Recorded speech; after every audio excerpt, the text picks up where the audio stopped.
instantly. I leave home, I leave home. I can't play the guitar, but like the music. I can't sing, but like the music. I can't play the music, and we do music, and we do music.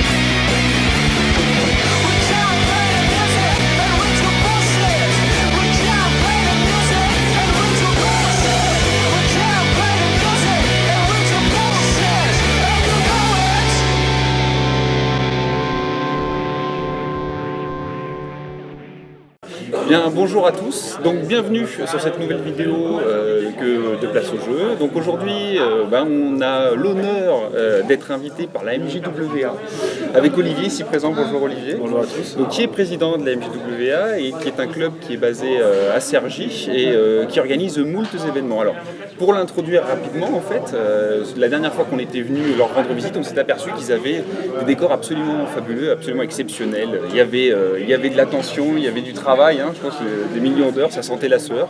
Et donc on s'était dit, ça sent encore. Et donc on s'était dit qu'on allait leur rendre une petite visite. Alors Olivier, aujourd'hui, on peut commencer déjà par parler du club, la MJWA. Ouais. Qu'est-ce que c'est? Comment ça Alors fonctionne? on a 30 ans d'existence. On a été créé à la base pour dispenser des cours informatiques, voilà, donc on le fait encore actuellement. Et du coup après on a plusieurs activités. On a l'activité tout ce qui est JDR. D'accord. Voilà, on a une activité donc jeux de plateau, jeux de cartes, train de fer, etc. Et on a l'activité tout ce qui est battle 40K et aussi donc l'activité modélisme. Comme vous pouvez voir par exemple ces décors là. Et ça c'est notre petit bébé à nous, on se donne un projet de décor à faire par an, un thème. Voilà. Donc là par exemple pour l'année 2016 ça va être une table neige banquise avec... Elle en fait partie celle-ci? Non, ça c'est des décors qu'on avait fait vraiment pour se faire plaisir, pour montrer, voir un peu ce qu'on était capable de faire. D'accord. Bon, on a fait des trucs pas trop mal. Et donc du coup maintenant on essaie de rester sur la même lignée et puis s'inspirer de ce qu'on fait et éventuellement peut-être les retravailler un petit peu pour les rendre accord avec la table de neige qu'on voudra faire après. D'accord. Pour essayer de les incorporer sur des tables toujours pareil. C'est des projets tables Apocalypse. Donc en fait c'est une double table classique. Ok. Voilà. Ok. Tiens, pour info, on est en novembre 2015 aujourd'hui. Quand tu dis battle, c'est Age of Sigmar ou c'est battle vieux battle? Bon, ça c'est le sujet qui fâche. Voilà, alors. C'est le sujet qui fâche. Alors, hop, ça sera tournoi battle. ce sera ton battle. Battle avec la V9 FR qui a été faite là par des D'accord, par des passionnés, oui. par des passionnés. Non, l'AOS chez nous ça n'a pas accroché. Ça n'a pas marché. On a vraiment des puristes battle et il reste à battle. D'accord. Bon, alors c'est bon à savoir parce que justement il y a beaucoup de joueurs qui cherchent, hein, donc on sait jamais. Il Alors revenons. y aura 2 battles l'année prochaine. D'accord. Mais sur l'ancienne version du coup. Enfin, Sur l'ancienne nouvelle. Voilà, c'est compliqué mais ça sera ça. Alors, revenons un petit peu justement sur ces décors. Alors aujourd'hui, c'est un événement, c'est une apocalypse, c'est ça qui est organisé? C'est une convention à Pau, Une convention à Pau qui va durer 2 jours. Voilà. Donc on a eu l'occasion de faire un peu le tour des tables, on le fera durant la vidéo, on vous montrera quelques images. Il y a des choses absolument superbes de partout, que ce soit les décors qui sont ici, que ce soit les... Oui, non, ça on va en reparler, ça on va en montrer, mais que ce soit les décors qui sont ici ou justement les peintures qui sont proposées par les joueurs, c'est absolument superbe. Mais effectivement, nous chez Place au Jeu, quand on fait un tournoi, on peint, on se dépêche de peindre parce qu'il faut beaucoup de décors, parce qu'on est une jeune association qui arrive. Mais quand on est une association comme la MJWA justement, qui a justement des peintres comme vous et qui fait des peintures comme ça, la première chose qu'on a envie de demander, c'est combien de temps il faut pour faire quelque chose, tu vois, comme ça par exemple. Parce que là, le polystyrène, tout ça, alors, pour les gens qui ne connaissent pas, vas-y, explique-nous que ça part d'où? C'est du polystyrène extrudé. D'accord. Donc tu prends une planche de bois de contreplaqué, puis après tu mets des couches. Donc tu vois, si on peut voir l'envers du décor par exemple, si je prends le décor vu de derrière, là, hop, comme ça, voilà, on voit qu'en fait c'est plusieurs couches, plusieurs plaques de polystyrène qui ont été collées les unes sur les autres. Et après, on les taille à la pyrocine. D'accord. Ah oui, d'accord. Et donc, on est d'accord. Donc moi, je peux pas arriver chez le marchand, dire voilà, je veux ça, et puis j'ai plus qu'à le peindre, quoi. Bah, tu me diras le nom du marchand alors. Je ne connais pas. Je le connais pas. Non, c'est ça. Alors c'est beaucoup de boulot. Déjà, il faut savoir, avant de te lancer, il faut savoir ce que tu veux faire. C'est-à-dire, je vais pas dire ah tiens, je vais faire une montagne.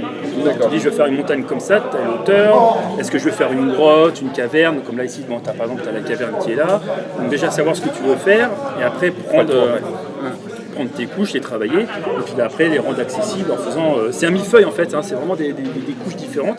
Et puis après tu essayes de rendre la cohésion de façon à ce que tu ne vois pas au fur et à mesure les différentes couches de polystyrène vu de l'extérieur. L'envers du décor tu le vois, D'accord. parce que c'est un décor qui est fait pour jouer du bord de table, mais de l'autre côté on fait en sorte que tu vois rien. D'accord. Et puis après c'est très très long, hein. Tailler, biseauter, etc. C'est des heures et des heures, et puis aussi de cutter, parce que des fois après tu finis au cutter. Combien de personnes là vous êtes mis à Ah là combien tu peux faire tout seul, D'accord. mais tu comptes pas le temps. Voilà, c'est ça. C'est-à-dire que Voilà. Là tous ces décors là si tu veux ont été faits principalement par Gibus ouais. et Wizo, qui sont des personnes qui ont pas mal d'années à la sauce. Et ces gros décors là, c'est tout leur mérite leur revient parce que c'est eux qui les ont fait. D'accord. Mais c'est des heures et des heures et des heures de travail. De travail, tout à fait. D'accord, c'est-à-dire que quand vous lancez un projet comme ça sur une année avec de nouvelles choses, parce qu'il y a des choses qui sont absolument fabuleuses. Alors moi ce que j'aime bien, c'est la table de sable avec les décors un peu égyptiens, choses comme ça. C'est combien de temps ça prend? Vous commencez quand vous attaquez? Vous dites voilà, c'est la nouvelle saison, c'est septembre. En fait, on attaque. En fait, nous on marche en année civile, c'est-à-dire qu'on fait notre AG en début d'année et on se dit voilà, 2015 par exemple, c'est tel projet. D'accord. Donc on se fixe notre budget et grosso modo un échéancier du temps. Il faut qu'à la fin de l'année le projet soit bouclé. D'accord. Donc là, l'année dernière, on a fait une table Tyrannide basse coloniale, un peu la Starship Troopers. Ouais. Voilà, donc du coup, on s'est dit sur une année. On achète en début d'année, je monte tout, je customise, etc. Et après, ça passe en peinture. D'accord, ok. Voilà. Donc c'est aéro, pistolet à peinture, pinceau, etc. Ensuite, on fait des séances de peinture directement dans notre salle d'association, ou sinon c'est à la maison. D'accord. Alors, ce qui est intéressant sur ces décors-là, c'est que c'est un peu tout terrain. C'est-à-dire, je m'explique, nous, si on fait des parties en 1850, on a des décors qui sont plus ou moins grands, on pense à boucher les lignes de vue, des choses comme ça. Aujourd'hui, ces décors ils sont tout terrain parce qu'ils peuvent servir sur des petites parties, ils peuvent servir sur des grosses parties, sur des appos, hein, comme c'est le cas aujourd'hui. Donc en fait, ce que je me demandais, c'était quand vous les créez, il y a la beauté du décor bien sûr, mais il y a aussi son utilité en fait. Comme je disais, boucher les lignes de vue, des choses comme ça. C'est quelque chose qui rentre en ligne de compte. Il faut que ça soit jouable. Voilà, c'est ça. Que ça soit jouable.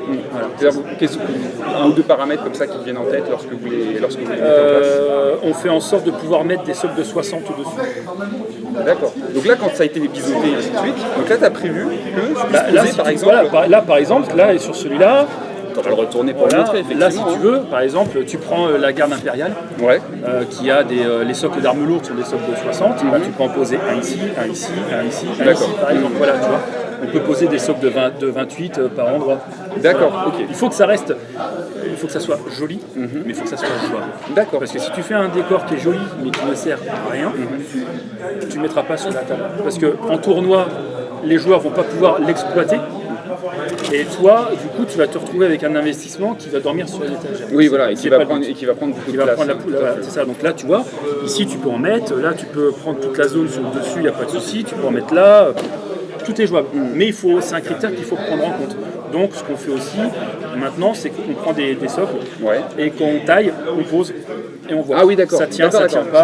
Voilà. Il n'y a pas d'architecture, c'est-à-dire que c'est vraiment, je veux dire, lors du montage, voilà, qu'on vérifie que ça peut bien. On vérifie la jouabilité du décor au fur et à mesure de l'avancement. D'accord. Parce qu'on a envie de se faire plaisir, j'imagine qu'il y a des fois pendant le truc. C'est frustrant. Voilà, on bisote, on a dit tiens, je mettrais bien une caverne. Tu vois. Ouais, c'est ça. Alors la caverne, elle ne sert pas à grand-chose. Tu peux planter une figurine non, dehors. Ça claque. Voilà, ça claque. Mais c'est jouable. Ouais, c'est jouable. Voilà, tu peux, le petit capitaine Space Marine qui a les foires, il va se mettre dans la cabane, tu vois, et puis il va se faire tout petit. Sans ligne de vue. Non, ça n'a pas peur, un Space Marine. Ça va, ouais. Un orque, oui. Je te montrerai quelques joueurs qui jouent Space Marine. Je joue Space Marine, c'est pour ça, c'est de l'autodérision. Non, voilà, il faut que ça soit joli, mais surtout, comme nous, c'est des gammes de décors, surtout pour les tournois, parce qu'on on veut les faire pour les joueurs, pour leur montrer que voilà, les tournois sont faits pour accueillir du monde et les bénéfices de nos tournois sont réinjectés dans les décors. Voilà, c'est ça. Ils comprennent bien que on fait pour nous, on se fait plaisir, mais c'est aussi pour eux. Donc ça veut dire que si tu fais un nouveau tournoi l'année prochaine, donc comme tu as un nouveau projet, tu vas proposer de nouvelles choses systématiquement. Tous les ans, il y a une nouvelle table. Il y a toujours une nouvelle table, enfin des doubles, parce que toi je fais deux tables 2 tables 1m80 par 1m20, Ouais. x 2, donc ça peut servir en apôt, mais sinon on propose 2 tables, mais c'est toujours par 2. D'accord. Il est plus simple de gérer du décor pour une double table que pour une simple. D'accord. Voilà, parce que comme c'est pour des versions apôt, il faut des décors Ah bah plus là, gros, là, etc. si tu mets ça, c'est mieux sur une grande table, quoi. Disons que sur une table comme ça, tout de suite tu dis merde, mes figues je les mets où? C'est compliqué. Mais voilà, donc du coup c'est tous les ans on se fixe un projet on essaye tant bien que mal d'arriver au bout, on y arrive, parce qu'on est encore dedans, ça nous plaît, mais voilà, c'est notre mode de fonctionnement. D'accord, bon, bah impeccable. Ouais. Eh ben, écoute, en tout cas, Olivier, merci de de nous rien. avoir montré un petit peu tout ça. Merci à vous. On va certainement se revoir régulièrement. Il y a un site ou quelque chose il y a certainement un site internet, on le mettra sous la vidéo. On Tu a le nous- forum, voilà, tu nous donneras le lien. ouais, si, on les a gens, le si les gens forum. qui veulent venir, je sais pas, vous faites pas un musée, non? Ça pourrait. Ouais, le musée des vieilleries, ouais, pourquoi pas. Non, pas les vieilleries. Mais non, après, tous nos tournois sont inscrits sur le T3.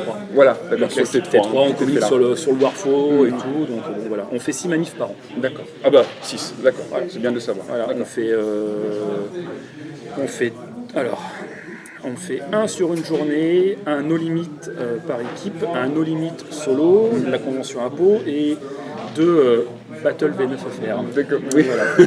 D'accord. Ça, c'est les projets 2016. Parfait, Voilà. parfait. Bah écoute, Olivier, merci de nous avoir reçus. Y a pas de souci, c'était avec plaisir. Et puis bah écoutez, nous on se retrouve peut-être pour une prochaine vidéo quand on aura le temps, quand on pourra, quand Place au Jeu est fermée comme d'habitude.